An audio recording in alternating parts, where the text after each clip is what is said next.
तो आज मैं बात करूंगा कि क्यों आप प्रोग्रेसिव ओवरलोड की वजह से मसल गेन नहीं कर पा रहे हैं। कि आपने जो सुना होगा वो इसका उल्टा सुना होगा कि प्रोग्रेसिव ओवरलोड बहुत जरूरी है मसल बिल्ड करने के लिए। हालांकि ये बात सही भी है, बट ये है कि आपको उसे कैसे इंप्लीमेंट करना है उसमें बहुत बड़ी गलती है। क्योंकि मैं खुद भी वही गलतियां करता रहा हूँ और अभी भी अपने जिम में लोगों को सेम गलतियां करते हुए देखता हूँ। तो आपको कैसे उसे इम्प्लीमेंट करना है, कैसे अपनी प्रोग्रेस को ट्रैक करना है, क्या गलती आप कर रहे हैं, क्यों आपको रिजल्ट देखने को नहीं मिल रहे हैं, वो सारी चीजें आपको ये वीडियो देखने के बाद क्लियर हो जाएंगी। और इस वीडियो को पूरा देखें और बहुत ध्यान से सुने, ताकि आप जो प्रोग्रेस अपनी आने वाले समय में कर सकते हैं वो आप अचीव कर पाए। वरना आपके सालों खराब हो सकते हैं अगर आप इन चीजों को नहीं समझ पाए। क्योंकि मैं भी उस जगह था और मैंने भी काफी साल इसी चीज में बर्बाद करे हैं। मैं बात करूं कि प्रोग्रेसिव ओवरलोड काम कैसे करता है और उसको प्रमोट कैसे किया गया है, क्योंकि जो दिक्कत है वो उसे प्रमोट करने के तरीके से है। क्योंकि आपने या किसी ने भी जो सुना है वो किसी न किसी इन्फ्लुएंसर के थ्रू ही सुना है, ऑनलाइन कंटेंट के थ्रू, कि हम प्रोग्रेसिव ओवरलोड को कैसे इम्प्लीमेंट करें। तो इसके 3 से 4 तरीके हैं जो जनरली सुनने को मिलते हैं। कि या तो हम अपनी वीक टू वीक ट्रेनिंग में 1 रैप 2 रैप इंक्रीज कर पाएं, या फिर हम कुछ वेट ऐड कर पाएं, या हम सेम टाइम में कुछ ज्यादा एक्सरसाइज परफॉर्म कर पाएं, या उसका रेंज ऑफ मोशन इंक्रीज कर पाएं। ऐसे और भी मेथड जिसके थ्रू हम प्रोग्रेसिव ओवरलोड को इम्प्लीमेंट कर पाए अपनी ट्रेनिंग में। और इनमें भी 2 मेथड ऐसे हैं जिन पे सबसे ज्यादा फोकस किया जाता है, या जिन पे मैं भी फोकस करता था। वो है या तो वेट इंक्रीज करना या रैप इंक्रीज करना, अपनी जो भी सर्टेन वेट पे हम एक्सरसाइज कर रहे हो। तो जैसे आप वीक टू वीक ट्रेनिंग कर रहे हैं और अपनी ट्रेनिंग में या तो आप वेट में प्रोग्रेस करना चाह रहे हैं या रैप में प्रोग्रेस करना चाह रहे हैं, और अगर आप 1-2 साल से ट्रेनिंग कर रहे हैं, जो कि मैं उम्मीद करता हूँ अगर आप इस वीडियो को देख रहे हैं तो आपको 1 से 2 साल हो चुका होगा, या अगर कोई बिगनर भी है तो भी इसको समझ जाएगा। तो अगर आप कुछ टाइम से ट्रेनिंग कर रहे हैं और मैं ज्यूम करता हूँ कि आप 50 kg की एटलीस्ट बेंच प्रेस लगा पा रहे होंगे, और आप उसके 10 रैप लगा लेते हैं, जो कि बहुत ही नॉमिनल वेट है किसी भी जिम गोअर के लिए। तो अगर आप 50 kg के 10 रैप परफॉर्म कर रहे हैं बेंच प्रेस में, अब या तो उसमें वेट इंक्रीज करना है या रैप इंक्रीज कर रहे हैं। तो मैं बात करता हूँ सबसे पहले कि आप उस पर रैप इंक्रीज करना चाह रहे हैं अपने वीक टू वीक बेसिस पे। तो मैं इसको सिंपल रखने के लिए 10 रैप अज्यूम कर लेता हूँ कि आप 50 kg के 10 रैप लगा पा रहे हैं। हो सकता है आप 8 लगाते हो सकता है आप 12 लगा पाते हो। तो आप अगले हफ्ते उसमें 1 रैप इंक्रीज करना चाहते हैं। तो अगर आप मैथमेटिकल कैलकुलेशन के हिसाब से देखें तो वो 10% का इंक्रीज है, क्योंकि हम उसमें 1 रैप जोड़ रहे हैं 10 रैप में। तो अब मैं 50 kg के 10 रैप लगा पा रहा था, तो मैं अब 11 रैप लगा रहा हूँ, जैसा कि मुझे इम्प्लीमेंट करना अपनी ट्रेनिंग में। और ऐसे ही करते हैं, मेरा फोकस है कि मैं धीरे धीरे करके पहले रैप इंक्रीज करूंगा, उसके बाद वेट इंक्रीज करूंगा। तो अगर मैं हर हफ्ते 1 रैप इंक्रीज कर पा रहा हूँ, तो मैं 10 हफ्ते में 10 रैप इंक्रीज कर लूंगा, जो कि आपका टारगेट है। अब मैं 50 kg के 20 रैप लगा पा रहा हूँ 10 की जगह। तो जब मैं 50 kg के 10 रैप लगा पा रहा था, तो अब मैं 60 से 65 kg के भी 10 रैप लगा लूंगा। तो मैं मान लेता हूँ कि आप अब 60 से 65 किलो के 10 रैप लगा लेते हैं, और अब 12 हफ्ते के बाद अब वो आपकी बेस लाइन होगी। अब आप इस पे प्रोग्रेस करना चाहते हैं, और वही एक रैप के मेथड से अगर आप धीरे धीरे करके उस उनके रैप इंक्रीज कर पाए, तो आप 10 से 12 हफ्ते में फिर से उसमें 10 से 15 किलो ऐड कर लेंगे। तो अब आप वही रैप 85 किलो के या 80 किलो के आप 10 रैप आराम से लगा रहे होंगे। क्योंकि मैं ये सेम मेथड से ही समझा रहा हूँ जो लोग फॉलो करते हैं, या आप भी फॉलो करते होंगे, या मैं पास में फॉलो करता रहा था। तो आप देखें कि अब आप 24 हफ्ते बाद, यानी कि लगभग आप मान लीजिए कि 5 से 6 महीने के बाद, आप लगभग अपनी बेंच प्रेस में 25 से 30 किलो ऐड कर चुके हैं। और साल में 52 वीक होते हैं, तो इस कैलकुलेशन के हिसाब से आप साल में 50 किलो या 60 किलो अपनी बेंच प्रेस में ऐड कर सकते हैं। मैं फिर भी उसको 50 किलो मान के चल सकता हूँ। तो अब आप 50 किलो के 10 रैप लगा रहे थे, और साल एंड होते होते आप अब 100 kg के 10 रैप लगा रहे हैं। तो अब आप थोड़ा सा ध्यान से बैठ के सोचिए कि आप कितने ऐसे लोगों को जानते हैं जो 100 kg के 110 kg के 10 रैप लगा सकते हो बेंच प्रेस पे। तो अब आपको सोच के लगेगा कि आप ऐसे बहुत ही कम लोगों को जानते हैं, मैं खुद भी नहीं लगा पाता हूँ। स्ट्रेंथ बहुत ज्यादा रिलेटिव भी होती है, तो जिन लोगों को आप जानते होंगे हो सकता है उनका बॉडी वेट बहुत हायर साइड हो। क्योंकि जो 50 kg वेट अभी लगा रहा है और जो 100 kg लगा रहा होगा, जाहिर सी बात है वो उससे साइज में बहुत बड़ा होगा, क्योंकि स्ट्रेंथ बहुत ज्यादा रिलेटिव होती है, वो मसल मास पे या बॉडी वेट पे बहुत डिपेंड करती है। लेकिन आपका जो प्रोग्रेशन मॉडल है या जो प्रोग्रेसिव ओवरलोड का मॉडल है, वो इम्प्लीमेंट करा जाए, तो 1 रैप के हिसाब से तो वो सुनने में कोई ज्यादा टफ नहीं लगता कि एक वीक में 1 रैप तो अचीव करा जा सकता है। पर अगर आप देखें कि उसे अगर आप वीक टू वीक ऐसे ही बढ़ाते रहेंगे, तो वो आपको कहाँ ले जाएगा। इस हिसाब से तो आप 2 साल में कोई वर्ल्ड रिकॉर्ड बना देंगे बेंच प्रेस में। क्योंकि अगर आप हर साल ऐसे ही 40-50 किलो ऐड कर लेंगे, और वो भी 10-10 रैप के लिए, तो आप बहुत ही ज्यादा जल्दी 200 किलो तक की बेंच प्रेस मारने लगेंगे। सेम प्रोग्रेसिव ओवरलोड को मैं वेट के थ्रू एक्सप्लेन करूं, तो अब हम रैप ना बढ़ा के उस पर वेट की प्रोग्रेस करना चाह रहे हैं। तो अब हम वेट अगर उसमें इंक्रीज करते हैं, तो जनरली वैसे मैंने जिम में आधा केजी की प्लेट नहीं देखी है, पर मैं ये मान लेता हूँ कि आपके पास हाफ ऑफ केजी की प्लेट है और आप सिर्फ 1 केजी वेट इंक्रीज करते हैं। तो भी अगर आप वीक में 1 केजी वेट इंक्रीज कर रहे हैं, तो आप देखेंगे कि साल में 50-52 हफ्ते हैं, तो भी आप उसमें 40 से 50 केजी वेट ऐड कर लेंगे। तो आपको क्या सोच के अब ये लगता है कि ये रियलिस्टिकली पॉसिबल है? अब आप ध्यान देंगे तो आपको लगेगा कि इन दोनों ही मेथड में ऐसा अचीव कर पाना पॉसिबल नहीं है। क्योंकि ये सोचने में जब हम बैठते हैं तो हमें लगता है एक ही रैप तो बढ़ाना है या एक ही किलो तो ऐड करना है, बट चीजें धीरे धीरे करके एक्यूमुलेट होती हैं तो बहुत बड़ी हो जाती हैं। जैसे कि कंपाउंडिंग का मेथड काम करता है, उसी तरीके से काम करता है कि हम इसी तरीके से प्रोग्रेस करते नहीं रह सकते। और यही सबसे बड़ी दिक्कत है कि आजकल यंगस्टर्स के दिमाग में, जो ऑनलाइन कंटेंट कंज्यूम करते हैं, उनके दिमाग में ये बैठा हुआ है कि अगर उन्हें प्रोग्रेस करनी है तो उन्हें प्रोग्रेसिव ओवरलोड की जरूरत है ही। अगर वो रैप अचीव नहीं कर पा रहे, अगर वो वेट नहीं बढ़ा पा रहे, तो उन्हें लगता है उनके प्रोग्राम में कोई दिक्कत है, वो प्रोग्रेस नहीं कर रहे हैं, उनकी किसी ना किसी चीज में कोई ना कोई इशू चल रहा है, और वो बस ये सोच सोच के चीजें रोटेट करते रहते हैं। या फिर मैं देखता हूँ कि जो उनकी मूवमेंट पैटर्न है, वो आज इस हफ्ते कुछ अलग तरीके से मार रहे हैं, अगले हफ्ते वेट बढ़ाना चाह रहे हैं तो कुछ और कर रहे हैं। यानी कि अगर मैं लेट पुल डाउन लगा रहा हूँ और मेरा रेंज ऑफ मोशन था कि मैं अपने चिन से नीचे तक बार को लेके आऊंगा, तो अब वो चिन से ऊपर है। अब अगर मैं डंबल कर्ल लगा रहा हूँ, तो उसी में सेम प्रोग्रेसिव ओवरलोड करने के लिए, रैप बढ़ाने के लिए, मैं उसमें अपने शोल्डर से मोमेंटम यूज कर रहा हूँ, ना कि स्ट्रिक्ट फॉर्म में लगा रहा हूँ। तो मैंने उसमें अलग अलग चीजें इंप्लीमेंट कर दी, पर ये है कि वो प्रोग्रेसिव ओवरलोड नहीं हुआ, उसे आप मूवमेंट पैटर्न को चेंज कर रहे हैं। सिंपल टर्म में समझाऊं, तो अब आप जिस ग्रिप पे बेंच प्रेस लगाते हैं, अगर उस ग्रिप को चेंज कर देंगे, और अगर आप ज्यादा भी लगा पा रहे हैं तो उसे प्रोग्रेस काउंट नहीं करेंगे। आपने रेंज ऑफ मोशन घटा दी, उसे प्रोग्रेस काउंट नहीं करेंगे। अगर आप अपना बॉडी का मोमेंटम यूज करके बेंच प्रेस लगाते हुए आप उसके थ्रू वेट मूव कर रहे हैं, तो भी उसे प्रोग्रेसिव ओवरलोड काउंट नहीं करेंगे। क्योंकि मैं जिम में यही सारी चीजें होते हुए देखता हूँ कि हम अपनी फॉर्म छोड़ देते हैं, और हमारा जो सारा ध्यान है वो शिफ्ट हो जाता है एक रैप बढ़ाने में, या फिर सिर्फ वेट बढ़ाने में। वो बिल्कुल भी मसल के ऊपर ध्यान नहीं होता है, और यही गलती है कि हमारा ध्यान सिर्फ प्रोग्रेसिव ओवरलोड पे। और प्रोग्रेसिव ओवरलोड इस तरीके से काम नहीं करता है जैसे कि आप उसे इंप्लीमेंट कर रहे हैं। किसी भी तरीके से आपको बस एक रैप निकालना है या आपको उसमें वेट ऐड करना है। मैंने आपको एग्जांपल से समझा दिया कि अगर आप यही मेथड अप्लाई करते रहे तो आप कहाँ पहुंच जाएंगे। या मैं 10-15 साल से ट्रेनिंग कर रहा हूँ, तो अब तक तो मैं कहाँ पहुंच चुका होता, अगर थोड़ा भी मैं, जितनी प्रोग्रेस मैंने आपको बताई है, अगर उसकी मैं 20% भी कर रहा होता साल में, तो आज मैं पता नहीं कहाँ होता। इसीलिए मैं लोगों को बोलता हूँ कि ऑनलाइन कंटेंट इतना ज्यादा हो गया है, आपको अभी कुछ साल ट्रेनिंग करने के और कुछ साल कंटेंट कंज्यूम करने के बाद तब समझ आएगा कि क्या क्या चीजें उसमें से लेने लायक है और क्या क्या चीजें छोड़ने लायक है। क्योंकि शुरू में तो ऐसा होता है कि आज आपने किसी को देख लिया, कल से वो चीज अप्लाई करना शुरू कर दी, परसों किसी को देख लिया, वो चीज अप्लाई करना शुरू कर दी। ऐसे आप कोई भी रिजल्ट नहीं देख पाएंगे और कहीं भी नहीं पहुंच पाएंगे। तो अगर आपको लग रहा होगा कि प्रोग्रेसिव ओवरलोड का कॉन्सेप्ट ही गलत है, तो ऐसा बिल्कुल नहीं है। अब मैं आपको समझाता हूँ कि ये काम कैसे करता है या आपको इम्प्लीमेंट करना चाहिए, तो इसे कैसे इम्प्लीमेंट करना चाहिए। तो सिंपल एग्जाम्पल से समझाऊं, तो किसी भी चीज के एवरेज तक पहुंचना बहुत आसान होता है। आप में से कुछ लोग या तो अभी स्टूडेंट होंगे या स्टूडेंट रहे होंगे, तो आप इसको ज्यादा अच्छे से समझ सकते हैं। जैसे हम मान लीजिए कि 12th क्लास के सभी स्टूडेंट्स के मार्क्स की एवरेज 70% है।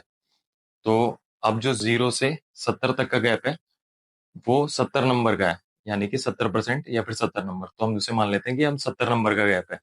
बट ये है कि वो एक एवरेज नंबर है। तो आपके लिए, मेरे लिए, जो भी उस वक्त स्टूडेंट हो, तो 70 नंबर अचीव करना एक आसान नंबर है। अब आप देखेंगे 70 से 80, 80 से 90, और 90 से 100, 10-10 नंबर का गैप है।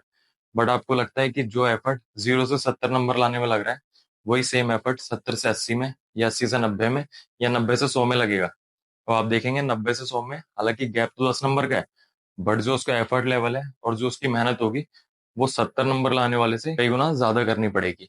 और उसके लिए नेचुरली टैलेंट भी भगवान ने दिया होता है कि किसी का दिमाग अच्छा है, कोई कोई चीज पढ़ते ही कॉन्सेप्ट बहुत अच्छे से समझ जाता है, अच्छे से लर्न कर लेता है।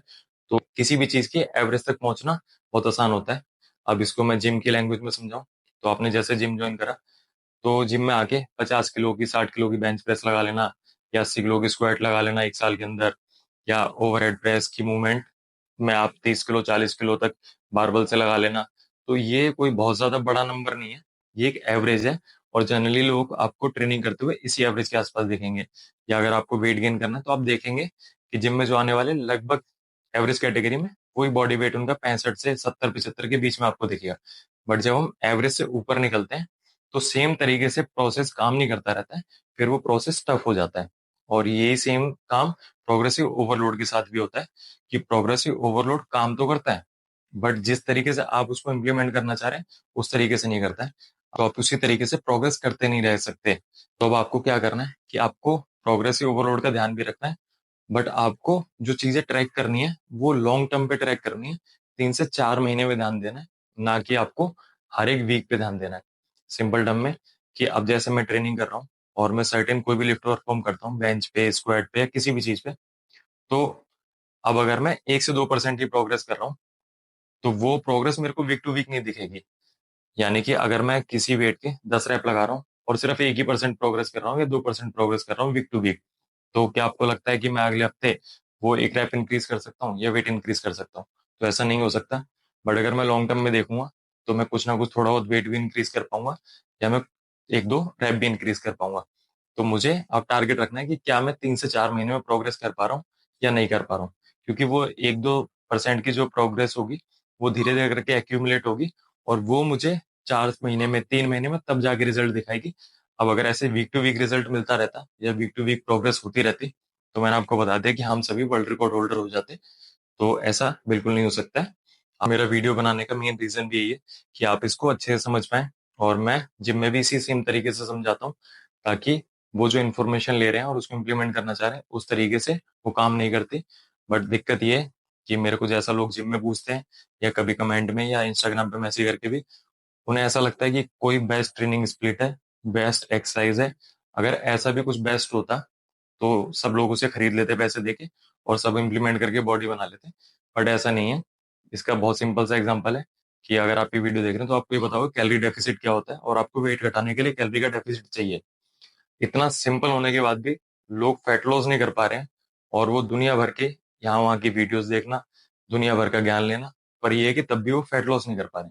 तो दिक्कत क्या है, वो कंसिस्टेंट नहीं रहना चाहते और चीजें नहीं समझना चाहते। तो ऐसे कोई भी बेस्ट डाइट नहीं है, कोई भी बेस्ट एक्सरसाइज नहीं है। आपको चीजें बस समझनी है और इम्प्लीमेंट करनी है। दिक्कत है उनको समझने में और इम्प्लीमेंट करने में। और शॉर्ट टर्म पे ज्यादा फोकस करना है और लॉन्ग टर्म पे बहुत कम फोकस करना है, यही सबसे बड़ी दिक्कत है लोगों के साथ।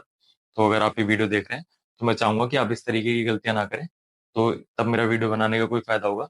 वरना अगर आप इसे सुन के भी और भूल जाएंगे और 4 दिन बाद फिर किसी को देखेंगे इसकी बॉडी बहुत अच्छी है और फिर वही हरकतें करने लगेंगे, तो इसका कोई फायदा नहीं होगा। तो अब आपको किन किन चीजों का ध्यान रखना है प्रोग्रेसिव ओवरलोड करते हुए, तो मैं आपको समझाता हूँ कि कैसे। एक तो आपको ये मेथड समझ आ गया कि आपको लंबे टर्म में अपने प्रोग्रेस को ट्रैक करना है, ना कि शॉर्ट टर्म में।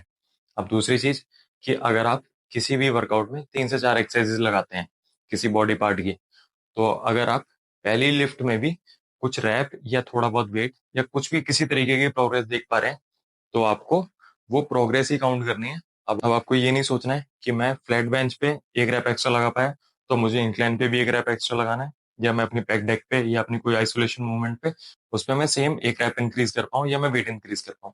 तो ऐसा नहीं है। अगर आप एक भी मूवमेंट पे प्रोग्रेस कर रहे हैं तो मतलब आप धीरे धीरे करके प्रोग्रेस कर रहे हैं। अब आपको ये फोकस नहीं करना है कि हर एक लिफ्ट में आप वेट या रैप इंक्रीज कर पाए। तो आपको ये दूसरी चीज ध्यान रखनी है। तो तीसरी चीज ध्यान रखनी है कि आपको जो अपनी एक फॉर्म है वो बिल्कुल इंटैक्ट रखनी है। या आपकी जो ग्रिप है, जैसे आप मान लीजिए कि आप एक सर्टेन ग्रिप पे बेंच प्रेस परफॉर्म करते हैं, एक सर्टेन स्टांस पे लेग प्रेस लगाते हैं या स्क्वाट लगाते हैं, या जो भी आपकी ग्रिप की पोजीशन है या आपकी फुट की पोजीशन है, किसी भी तरीके का कोई भी एंगल जो आप मशीन में परफॉर्म करते हैं, तो आपको सबसे पहले वो ध्यान रखना है कि वो आपका सेम रहना चाहिए। क्योंकि अगर आपका एंगल चेंज होता रहेगा तो ये नॉर्मल सी फिजिक्स है कि फोर्स अलग अलग डायरेक्शन में अलग अलग तरीके से काम करती है। तो किसी डायरेक्शन में आप उसको ज्यादा अच्छे से इंप्लीमेंट कर पाए तो आप ज्यादा वेट लगा लेंगे, किसी में कम लगा पाएंगे और आप प्रोग्रेस को ट्रैक नहीं कर पाएंगे। यही गलती है कि जिसकी वजह से आपको कोई रिजल्ट देखने को नहीं मिल रहे हैं। तो आपको अपनी फॉर्म का बिल्कुल ध्यान रखना है। अब आप सेम फॉर्म के साथ लगाते हुए अगर वेट इंक्रीज कर पा रहे हैं या रैप इंक्रीज कर पा रहे हैं तो इसका मतलब है आप धीरे धीरे करके ग्रो कर रहे हैं।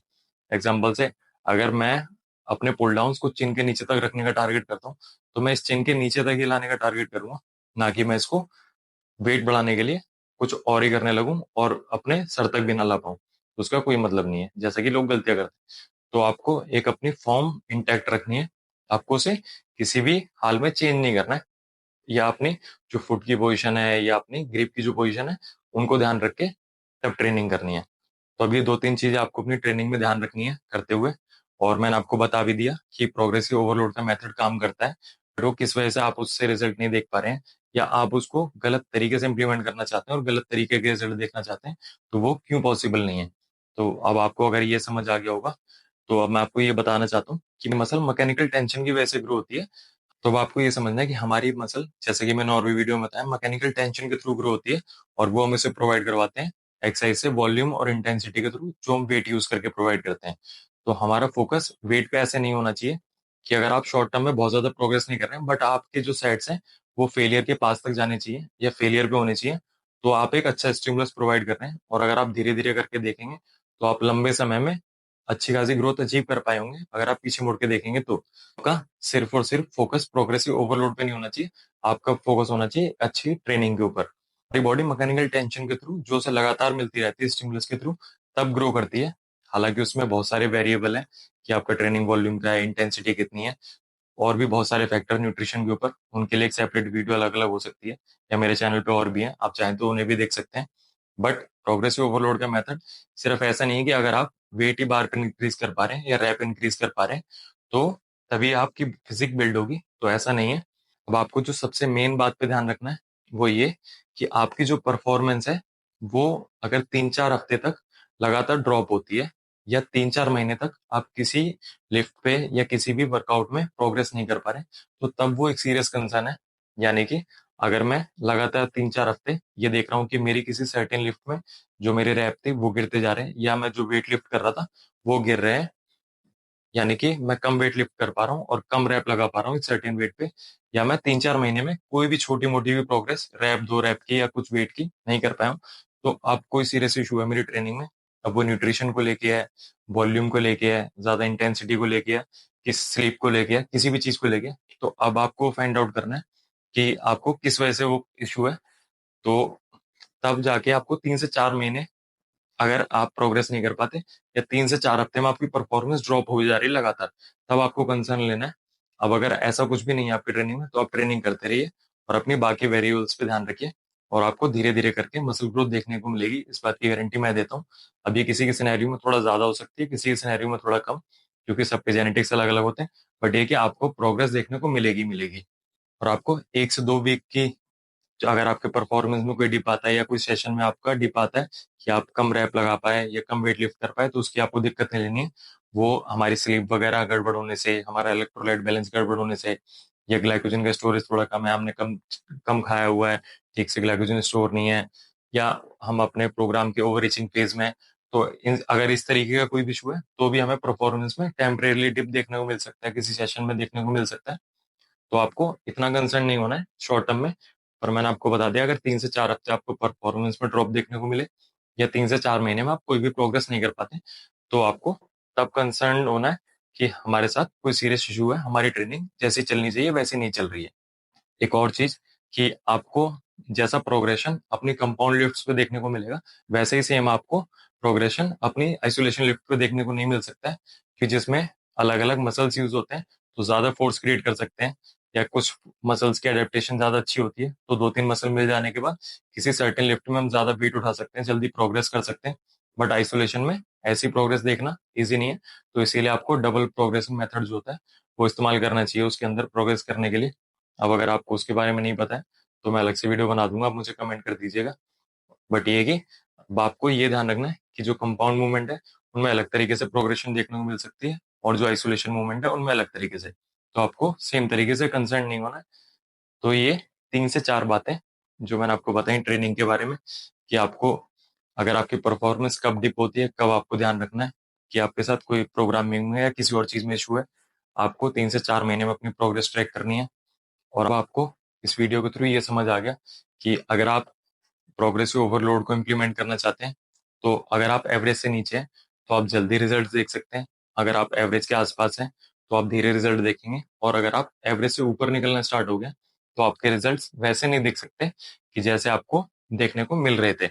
और आपको क्या रियलिस्टिक गोल रखने हैं प्रोग्रेसिव ओवरलोड को लेके, और कितने महीने में या कितने टाइम में आपको अपनी प्रोग्रेस चेक करनी है, क्योंकि वो प्रोग्रेस छोटी छोटी होने लगेगी धीरे धीरे, जैसे जैसे आप एवरेज से ऊपर बढ़ते जाएंगे।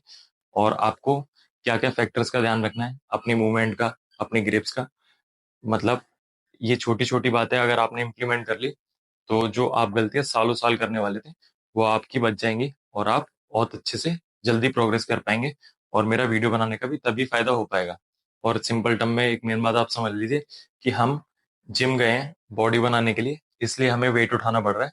हमारा गोल वेट उठाना नहीं है, हमारा गोल है अपनी फिजिक को, मसल को बिल्ड करना। और अगर हम मसल बिल्ड करना चाहते हैं तो हमें वेट उठाना है। अब हमारा सारा कंसर्न अगर शिफ्ट हो रहा है, या हमारा सारा फोकस शिफ्ट हो रहा है वेट उठाने की तरफ, तो यही हम गलती करते हैं।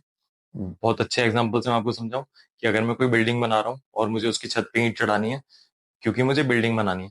अब मेरा फोकस वहां से शिफ्ट होके ये हो गया कि मैं एक बारी में कितनी ईंट चढ़ा पा रहा हूँ, मैंने पूरे दिन में कितनी ईंटें चढ़ा दी, और मेरा ध्यान अपनी ना बिल्डिंग बनाने को लेके है, कि मैं किस काम के लिए ईंट चढ़ा रहा हूँ उसको छोड़ के सिर्फ मेरा फोकस ये है कि मैं कितना काम कर ले रहा हूँ। और तो मेरे को काम करने से मतलब नहीं है, मेरा उसके लिए क्या गोल था, क्या मैं उसको अचीव कर पा रहा हूँ या नहीं कर पा रहा हूँ। तो मेरे को उसे ध्यान में रखते हुए वैसे ट्रेनिंग करनी है, ना कि ट्रेनिंग में इतना खो जाना है कि मैं सिर्फ वेट उठाने में ध्यान रख रहा हूँ, और मुझे अपनी फॉर्म का कुछ नहीं पता, और मुझे बाकी चीजों से कोई मतलब नहीं है। तो आप वेट पे इतना फोकस ना करके अपनी ट्रेनिंग पे फोकस करिए। और इस वीडियो में अगर आपको कोई चीज ना समझ आई हो, तो आप मुझे कमेंट में पूछ सकते हैं, मुझे इंस्टाग्राम पे मैसेज कर सकते हैं, या इस वीडियो को दोबारा सुन सकते हैं, तो आपको चीजें अच्छे से क्लियर हो पाएंगी। चलिए मिलते हैं फिर नेक्स्ट वीडियो में। Thank you so much.